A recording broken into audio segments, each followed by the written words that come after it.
एक तालाब के किनारे एक कछुआ रहता था और उसी तालाब में दो हंस भी रहते थे, जिस कारण हंस और कछुए में दोस्ती हो गई थी।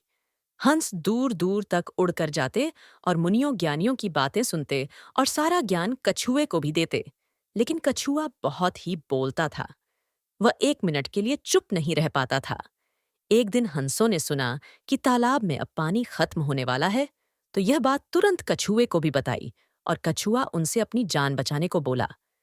हंस उसकी जान बचाने के लिए तैयार हो गए। फिर हंस एक लकड़ी की टहनी लेकर आया और बोला, दोनों किनारों से हम अपने छोंच से पकड़ते हैं। तुम बीच में अपने दांतों से लकड़ी को पकड़ लेना। इस प्रकार उड़कर दूसरे दूर तालाब में चले जाएंगे। लेकिन एक बात का ध्यान रखना, बीच में कहीं नहीं बोलना है। कछुए ने हामी भर दी और हंस कछुए को लेकर उड़ने लगे।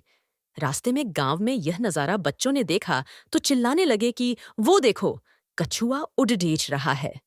कछुआ बच्चों की आवाज सुनकर चुप न रह सका और बोलने के लिए अपना मुंह खोल दिया और धम से जमीन पर गिर पड़ा और उसकी मौत हो गई।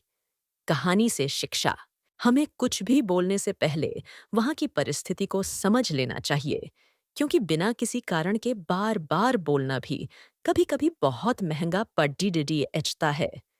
इसलिए अक्सर कहा भी जाता है, हमें उतना ही बोलना चाहिए जहां जितनी ही जरूरत हो।